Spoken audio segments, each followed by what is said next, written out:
Did I see you wave? Yes, go. Shema Yisrael, Yahweh Eloheinu, Yahweh Echad, V'ahavta et Yahweh Elohecha, Ubakol levaveach, Uvakol nafsheach, Uvakol ma'odeach. And the rest, I believe we say in English, which is,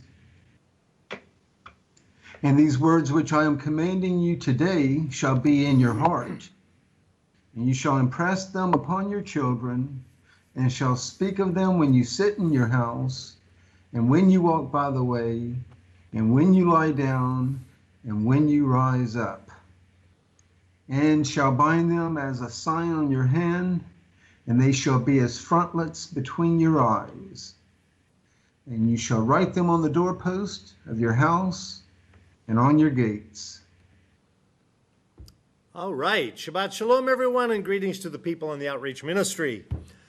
Today we're going to talk about a topic that needs to be solved with science. So I'm glad that our scientist is on Skype today. Right, Mac? Yeah, I'm here. Okay, so Mac, what was the name of the scientist that did all the research and the discoveries on genetics? Mendelssohn? There, starts with an M, Mendelssohn. Okay, so we're going to talk a little Mendelssohn today because it's necessary for us to understand some of the things that are going on in Scripture. You know, someone was telling me the other day that they didn't buy the teaching that Yahweh told Israel not to mix with the people of the land because of religious reasons. They didn't buy that because they feel that it was because of race. They do. I told the person that the people in the land were Shemites, the land that the Israelites went to take over. And of course I had in mind that they were white. Racially speaking, if you want to put it that way. Well, was I correct? And the answer is yes and no. So I went back, because I had to do some research, I went back to check it out. Who were the people that they were going up against in Canaan? And never mind now, I'm not asking, this is a rhetorical question, okay? Joshua chapter 3 and verse 10. This is when they were going into the land. We're going to see the same group of people that are going to be mentioned a little when we read some scriptures a little later. They were mentioned in Deuteronomy.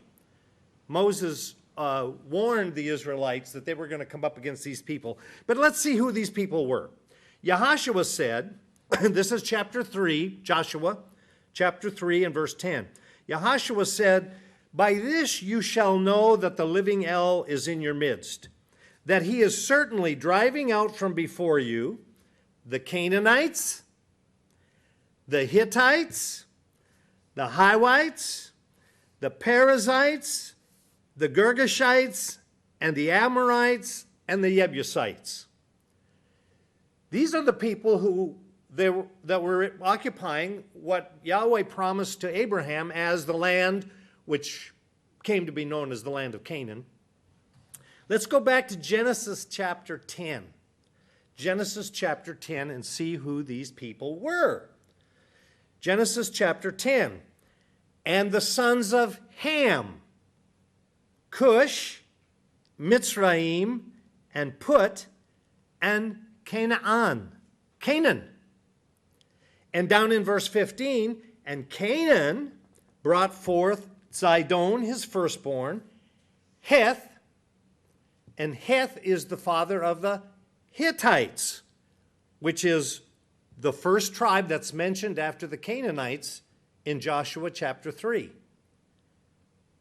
Heth, the Hittites, and the Jebusite, and the Amorite, and the Girgashite, and the Hivite, and the Arkite, and the Sinite, and the Arwadite, and the Tsemarite, and the Chamathite, and afterward the clans of the Canaanites were spread abroad.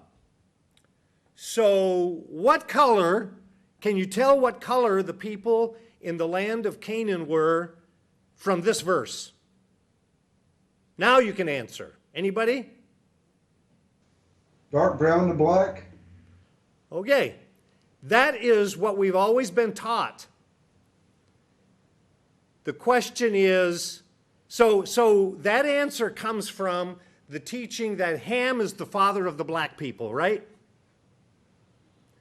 What color was Ham? What color was Noach? Does it matter? He was the same color as Noach, right? Shem, Ham, and Japheth were all the same color as Noach. So that brings us to the next conclusion that people drew and said, and I taught this myself, that the races had to come from the women. They must have married women who were of different races. Right? How many of you were taught that? Just, most of you were. Now, some of you were taught that the black people came from Ham because of the curse of Canaan. Right? How many of you were taught that? Yeah, I see hands here, probably out there. I'm going to show you that that's false. And of course, a lot of people have come to realize the falseness of that. Now I want to go, this puzzled me. Joshua chapter 9. This story in Joshua chapter 9 puzzled me. Okay, if, let's just suppose now that our supposition, because of reading Genesis chapter 10, that these people who were in the land were from Ham's descendants, the Canaanites, let's just suppose that that's a racial statement. Okay? Let's just suppose that, just for the time being. Then let's go to Joshua chapter 9, and let's read Joshua chapter 9, and you tell me, is there a problem here? So what color were, supposedly, if there are colors, if color matters, what color were the Israelites? They came from Seth and Shem and Eber. So they're Shemites. Now there are a lot of people that say the Shemites are not the white race. That Japheth was the white race. And Japheth went up and settled in Europe and then spread across Asia, and actually the American Indians eventually came out of the Japhethites. Okay, but let's look at Joshua 9 and see if there's a problem here. So here they are, they're conquering the land. And it came to be, and who are they conquering? They're conquering the Canaanites, the Hittites, the Jebusites, the Amorites, the Girgashites, the Hivites, and then those other ones that, are really not identified in Genesis chapter 10. But and then we had mentioned the Hamathites. And where does that name come from? It comes from Ham. The Hamathites, from Ham. Actually, it's not Ham, it's Ham. All right, so these are the people that they've been conquering by the time we get to chapter 9. And it came to be, when all the sovereigns who were beyond the Jordan, in the hills and in the low country and in all the coasts of the great sea toward Lebanon, the Hittites, the Amorite, the Canaanite, the Perizzite, the Hivite, and the Jebusite heard, they gathered together to fight with Yahshua and Israel with one accord. Now, history, if you believe history will tell you that these different tribes of the Canaanites occupied different parts of the land. Some were in the low country, some were in the high country. We were talking about, I think it was Mac that was talking about the Germans and how there are two classifications of Germans. My mother always used to talk about it. There were the High Germans and the Low Germans, Hochdeutsch and Plattdeutsch. and they had a slightly different language. Kind of like Americans. We have Hoch Americans and we have Plot Americans, or we have Northern Americans and Southern Americans, and we have a slightly different dialect, don't we? And then we have the Western Americans, which is, a whole nother category. So we have the same thing going on here in our country. Do we have different races speaking all of those dialects? Yes, we do. It's the dialects, the languages, the place where people live has nothing to do with race. Nothing to do with race, right? In America today. Okay, so let's see what's happening here. They gathered together in verse 2 to fight with Yahshua and Israel with one accord. And the inhabitants of Gibeon heard what Yahshua had done to Jericho and Ai. Now remember, Jericho was captured in chapter 5. Right? Chapter 5 and 6. And they acted slyly. Well, who are these people dwelling in Gibeon? Who do you suppose they are? It doesn't identify them as being different from those other people, except for the fact that they lived somewhere else. They lived at Gibeon. So they acted slyly because they had heard what the Israelites had done to Jericho and Ai. And they acted slyly in verse 4, and they went and pretended to be envoys. I suppose they did what what were those entertainers that used to make themselves all black and sing? What Al Jolson and who were those people? Blackface actors. Blackface actors. Well, they did just the opposite. Because we've already supposed that this is racial and that all the people who are occupying Canaan are black. So they must have put white all over them, because look what happens. They pretended to be envoys. How else could they pretend if they were a different race? And they took old sacks on their donkeys and old wineskins torn and mended, and old patched sandals on their feet, and old garments on themselves, and they spread white flour all over their black flesh so that they could pretend to be just like the Israelites. Doesn't it say that in your scripture? Sure. Oh, sure it does. Oh, sure it doesn't. And all the bread of their provisions was dry, it was crumbs. And they went to Yahshua to the camp at Gilgal and said to him and to the men of Israel, "We have come from a far land, and now make a covenant with us." But the men of Israel said to the Hivites, "Well, we see that flour spread all over you, so you could be dwelling in our midst." You see that? Doesn't it say that in your scriptures, that they saw that flour spread all over, so they were suspicious? No, it doesn't say that, does it? But they were suspicious, weren't they? Why? Because they looked just like the people of the land, just like them. So how would we make a covenant with you? And they said to Yahshua, "Well, we are your servants." And Yahshua said to them, "Who are you, and where do you come from?" So they said to him again, "From a far land, very far off, your servants have come, because of the name of Yahweh your Elohim, for we have heard the report of him and all that he did in Mitzrayim, and all that he had done to the two sovereigns of the Amorites who were beyond the Jordan, to Sihon, sovereign of Heshbon, and Og, sovereign of Bashan, who was at Ashtaroth. So our elders and all the inhabitants of our land spoke to us, saying, 'Take food with you for the journey. Go to meet them and say to them, we are your servants, and now make a covenant with us.'" Now, just for the record, go look at a map and look at where Gibeon was. It wasn't a far country. It was right there in the land. It was just in a different place than the ones that they were used to fighting. They were the same people. And if it was a racial thing, would the Israelites not have recognized that? Would they? So this bothered me. Okay.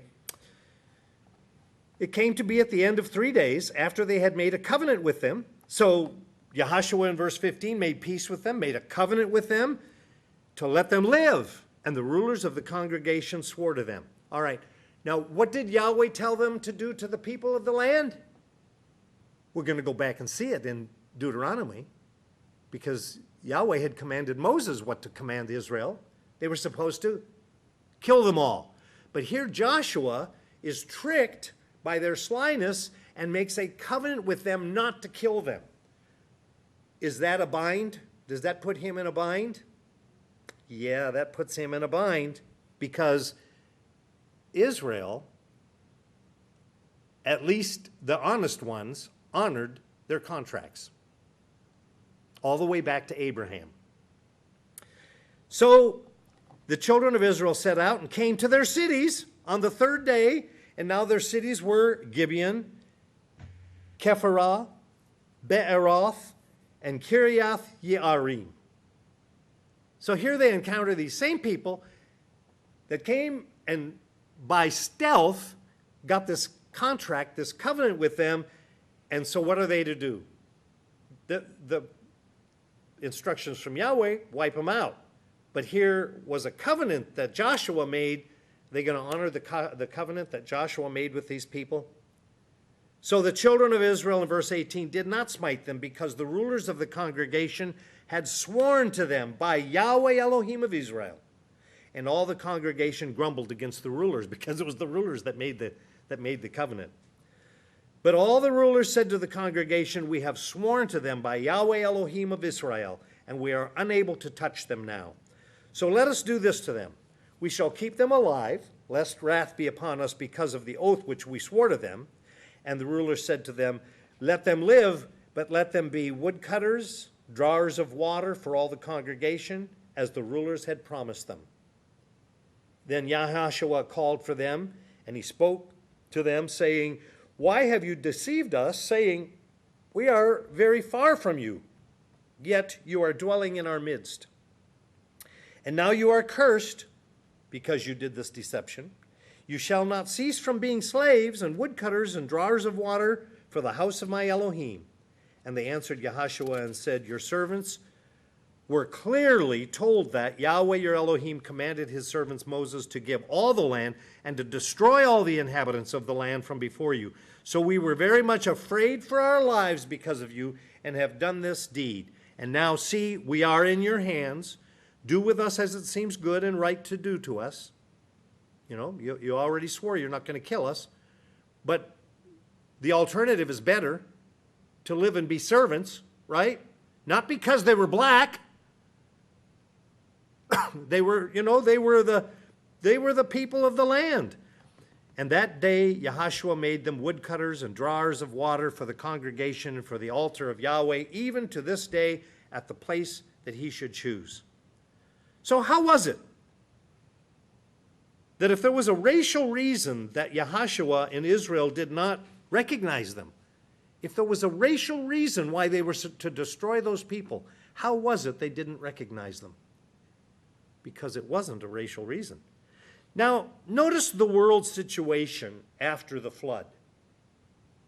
Now, some people are going to, read this and make all kinds of excuses, but let's talk about the science of the origin of the races now. Genesis chapter 11 and verse 1. When is the flood history in Genesis? Somebody shout out the chapter. Come on. Where's the flood in Genesis? What chapter? Clue. 6. Here we are in chapter 11. This is lots after the flood.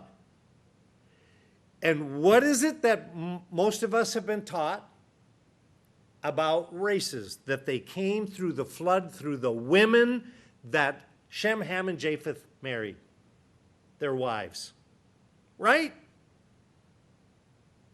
So how many of us, and I can't see the board. I wish I had the kind of electronics that they have on some of those game shows so you could all vote. so you could all vote on this. How many races were there 10 years after the flood? 3. I hear 1-3. How long after the flood is Genesis 11? You can probably look that up on a chart. Notice this in Genesis chapter 11 and verse 1. All the earth had one language, one speech, and Yahweh said in verse 6, Genesis 11:6, Yahweh said, look, they are 3 people. It doesn't say that? 1. Wow. They are 1 people. So at the time of the Tower of Babel, how many races were there? 1. 1. There was only 1 race. They were all 1 people, 1 language. And they all have 1 language. And this is what they begin to do. And now they are going to be withheld from doing whatever they plan to do. So Yahweh says in verse 7, come, let us go there and confuse their language so that they do not understand another speech. Did he do this by race? Are there only 3 languages in the whole world today? Do you think there were only 3 languages? No, he did it by tribe. He did it by clans. The clans moved out together. They were scattered together. And Yahweh in verse 8 scattered them from there over the face of all the earth, and they left off building the city. Okay, scientists, what happens when you isolate people? They differentiate Why? because they have no other genes to draw forth from. It limits the gene pool. You constrict the gene pool when you take a group of people and you isolate them. And so what do you have taking place genetically in people who are isolated? You have brought forth new dominant genes and different recessive genes and dominant.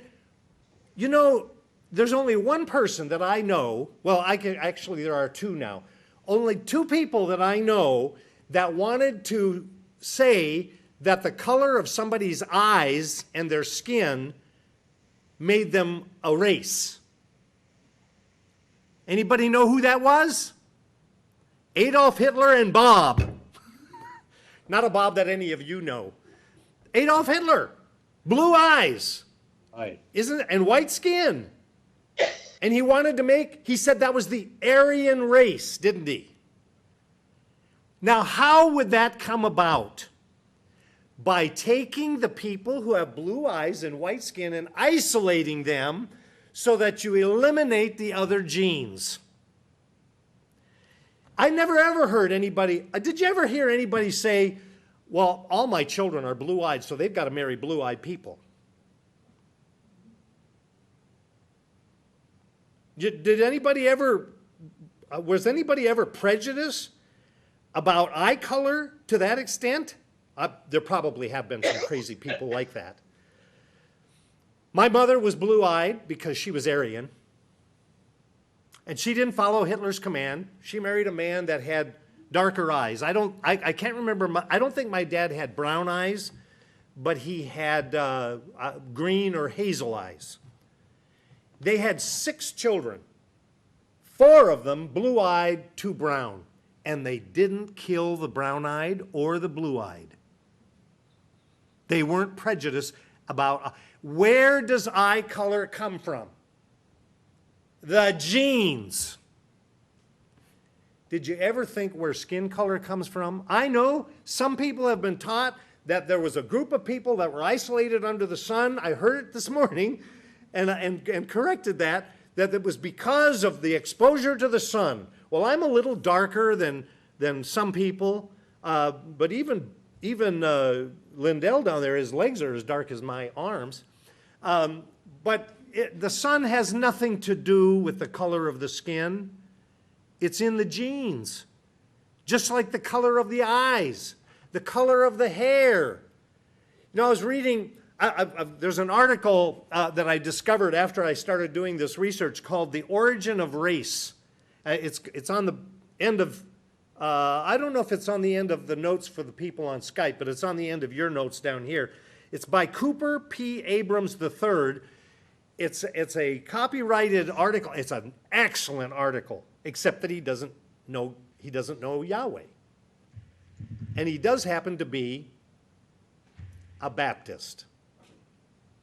But he has the racial thing right.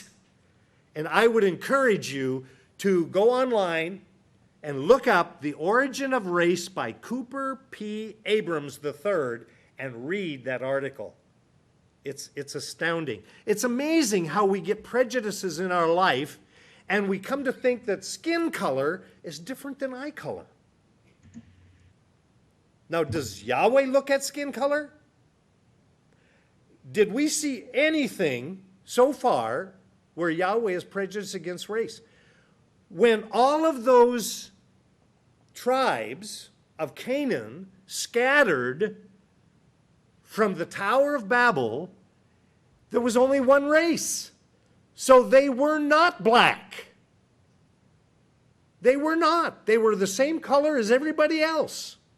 And the races came after Yahweh scattered them and reduced their gene pools, and different genes became dominant. So what happens to, this is a nail in the coffin of those who are against interracial marriage. How many races are there? You know, a race is considered to be a species, right? Darwin is the one who put this forth. The origin of the species. And so Darwin introduced to Christianity and to Christian thinkers the idea that there are three races.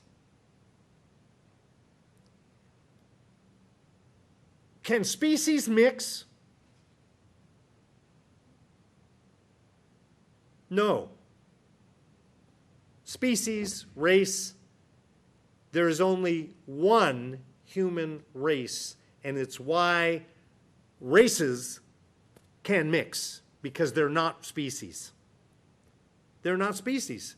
They are individuals who have a different set of genes because of the isolation of their ancestors. And I know one guy who would think it was a great sin if all the races mixed and there were no races anymore, quote unquote races. But that's not scriptural. And that's not what, they take the scripture that says you'll not mix fabrics and they apply it to human beings. And human beings are not like fabric. But you know, they say it would take, if a couple got married, and it would take them having more than 10 children before they had two that were exactly alike, unless they have identical twins. That's an anomaly. They'd have to have 10 children. Now, my folks had 6 of us, and I am the 5th, and I'm a lot like my oldest brother, Richard. A lot of people, think that I look a lot like him, but I don't look exactly like him. I don't look enough like him to be his twin. I mean, you can tell brothers and sisters, right? But hardly ever are they just exactly alike unless they're twins, unless they're exact, identical twins. So think about this. What happens when populations are isolated? What happens when the gene pool is constricted? Now notice in Deuteronomy chapter 20. Deuteronomy 20. Let's go look at some of these scriptures where Yahweh actually tells the Israelites what to do about the people who are in the land. And notice he never talks about their skin color. He never talks about race. Notice what he talks about, and most of you are familiar with this. Deuteronomy chapter 20 and verse 10. When you draw near to a city to fight against it, then you shall make a call for peace. You know, how many of us realize that that was the initial instruction from Yahweh to Israel when they were going into the land? It shall be that if it accepts your call for peace, shalom. You know, we think of that in our language as the absence of war. If they're just willing not to make war with us. Well, the word shalom in the Hebrew takes more than just the absence of war. In other words, I do believe that Yahweh was telling them, are they willing to live in peace and to learn our culture and to listen to, at least listen to our religious convictions, if you will, if you want to call it that? It shall be that if it accepts your call for peace and shall open to you, then all the people found in it are to be your compulsory labor, which is what they did in Joshua. But if it does not make peace with you and shall fight against you, then you shall besiege it. So again, the criteria here is not race, it's agreement. Right? It's agreement, it's not race. And Yahweh your Elohim shall give it into your hands, and you shall smite every male in it with the edge of the sword. Only the women and the little ones and the livestock and all that is in the city, all its spoil, you take as plunder for yourselves. And what were you supposed to do with those women? We're going to see a little bit later. And you shall eat the enemy's plunder, which Yahweh your Elohim gives you. So do to all the cities which are very far from you, which are not of the cities of these nations. Only of the cities of these peoples, which Yahweh your Elohim gives you as an inheritance, you do not keep alive any that breathe. But you shall certainly put them under the ban because they're black, or because they're a different color than you. No. He's going to tell you why you put them under the ban. The Hittite, the Amorite, the Canaanite, the Perizzite, the Hivite, the Jebusite. See, those same ones. And except for the Perizzites, the Perizzites are not mentioned in Genesis chapter 10. But all these are the people who are Canaanites because these are the ones that were occupying the land. And you're doing this why? As Yahweh your Elohim has commanded you, verse 18. If you don't have this highlighted, highlight it, underline it, lest they teach you to do according to all their abominations which they have done for their mighty ones. What's racial about that? Anything? No. There's the reason. Lest they teach you to do according to all their abominations which they have done for their mighty ones, and you sin against Yahweh your Elohim. Chapter 21 and verse 10. When you go out to fight your enemies, and your Elohim shall give them into your hand, and you shall take them captive, and see among the captives, if they're white. Some people actually believe that it says that. When you see among their captives, race not a factor. When you see among the captives a woman fair of form, and shall delight in her, and fair of form does not mean that she's white, it means she's attractive to you. And shall delight in her and take her for your wife, then you shall bring him to your home, to your house. She shall shave her head, trim her nails, put aside the mantle of her captivity, and shall dwell in your house, and mourn for her father and mother a month of days, and after that you shall go into her and be her husband, and she shall be your wife. Any restriction there? Only if she's white? Only if she's the same color? Only if she's got the same color eyes? Any other genes? Has nothing to do with genes. And supposedly when she puts away the captivity of the mantle of her captivity, the suggestion there to me is that she puts away her religion. She mourns for her father and mother for 1 month, and then she gets over it. Suck it up, cupcake, if you will. And let's go, let's go on and worship Yahweh. Leviticus chapter 18. So, did anybody really see anything racial in any of that? It has to do with the religion. I don't care. They don't have to believe that if they don't want to. And if they want to hang on to their prejudices, they can. But they need to face the scientific fact that skin color doesn't make a race different. A different race, no matter what the skin color is. There's only one race. It's the human race, the human species. And all it means is there are different strengths and weaknesses in the genes. And would it be so bad? Yeah, there are some who have the genes that make them apparently so that they can jump higher, so they can make more baskets. Okay? But do you know what? The guy who can make all the baskets can marry a white woman, and they can have children, and some of their children will have those genes, and some will not. The gene pool is expanding in that case. It expands, it changes the gene pool. That's what it's about. It's about genes. It's not about skin color alone. Blue jeans? Lindell says it's about blue jeans. It's about what's in the blue jeans, that's for sure. Okay, Leviticus 18:3. Do not do as they do in the land of Mitzrayim. Now, you've seen the people, the historians who put together these movies, do they ever show the Egyptians as black people?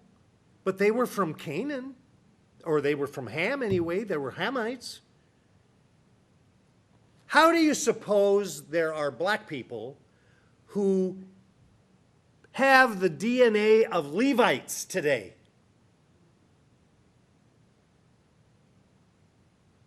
What color were the Levites?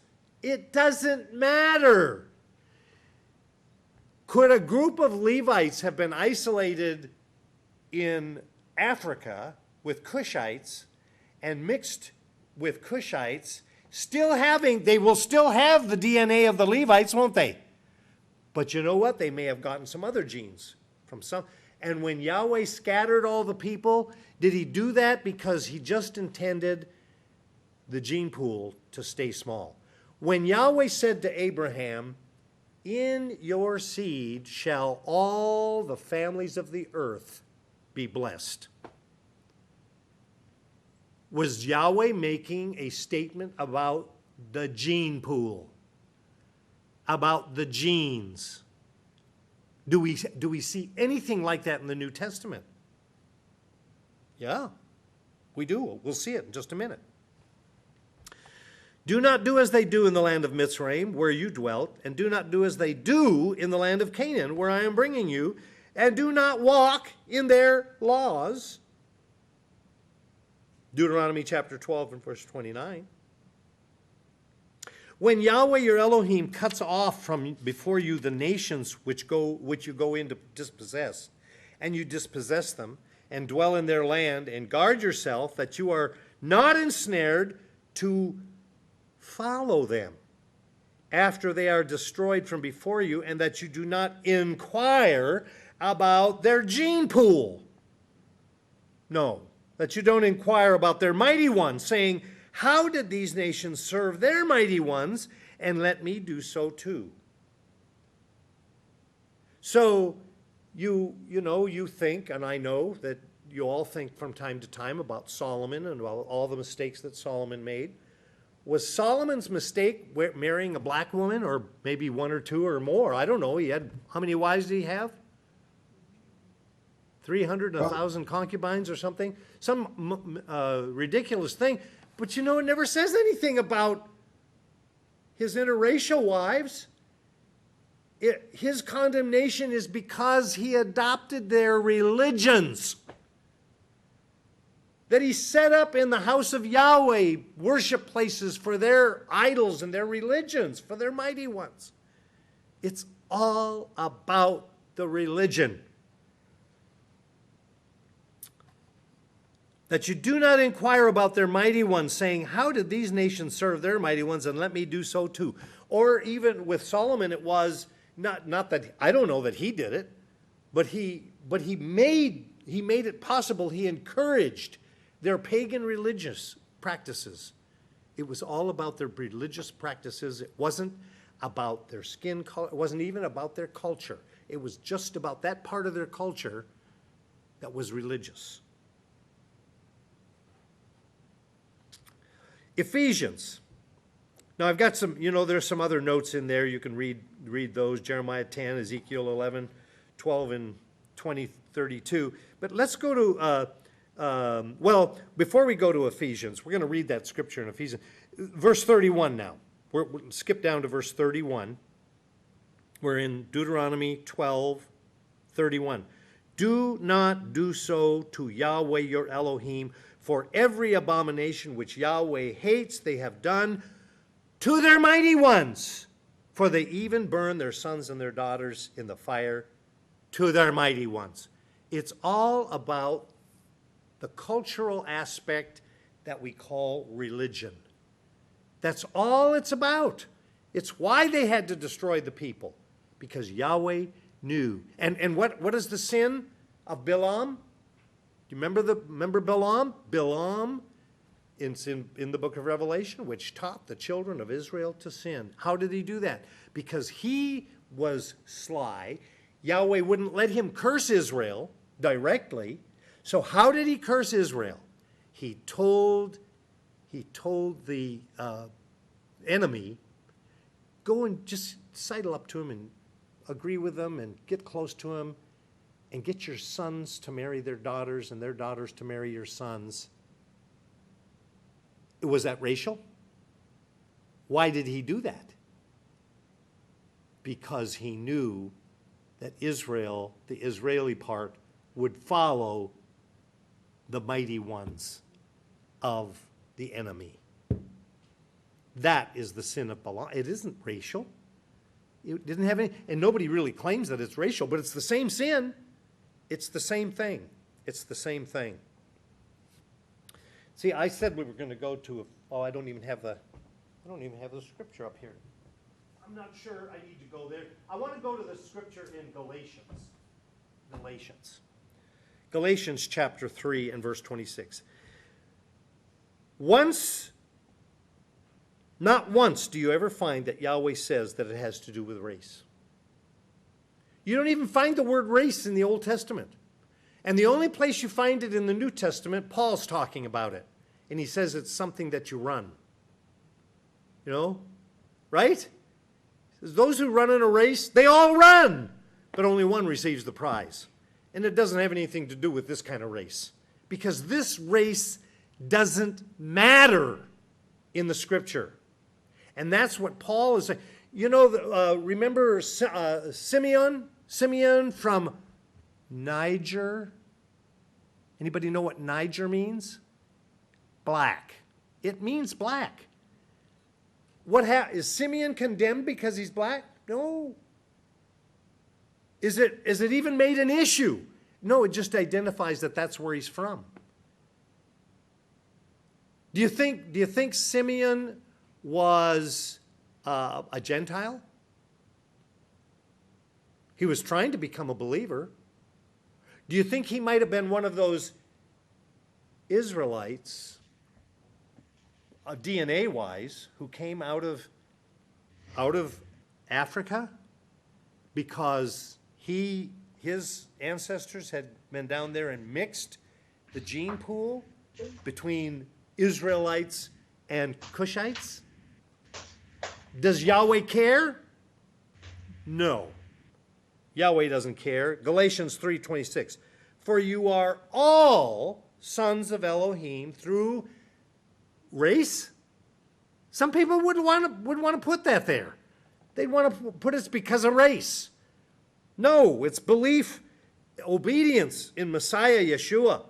For as many of you as were immersed into Messiah have put on Messiah.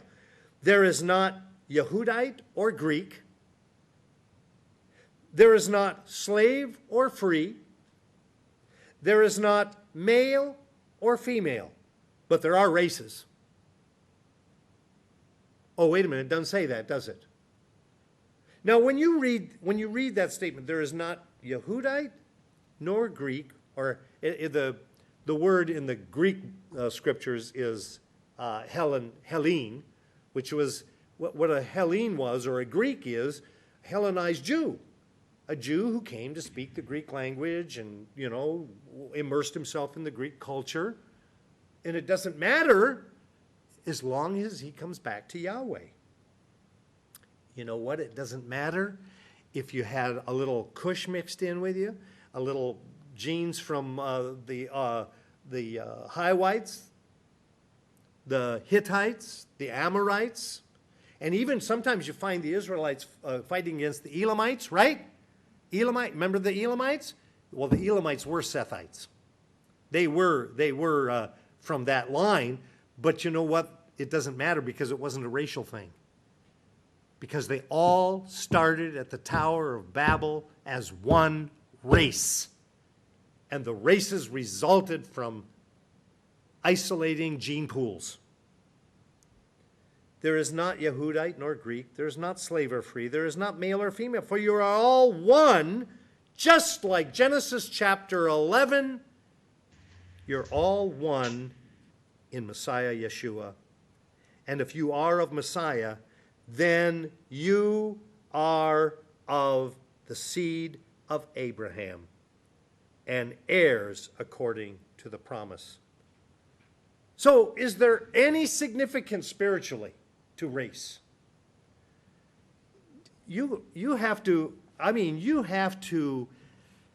pollute Scripture to make Yahweh racist. Yahweh doesn't care a thing about race. Not a thing. Yahweh cares about character.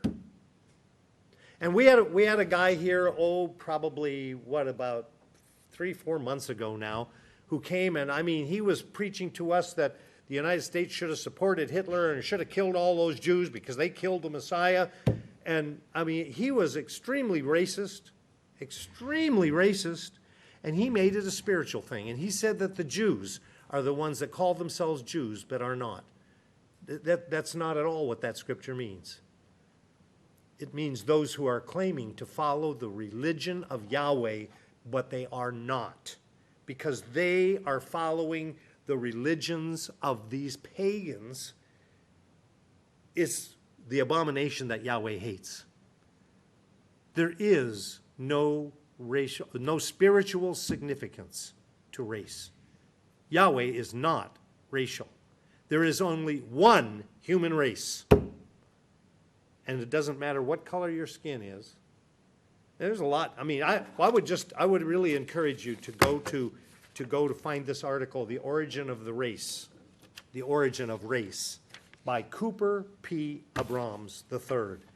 Very good article. Even though, it's scientific. It's scientific and it makes perfect sense. So may Yahweh bless you no matter what race you are. Hopefully you're all the human race. May Yahweh bless the human race. May Yahweh make his face shine upon you and give you his favor. May Yahweh lift up his countenance over you and give you his peace. Yiva rekeka Yahweh va'ishmerecha ya'er Yahweh panav alecha v'kaneka. Yasal Yahweh panav alecha v'yasem. Laka shalom.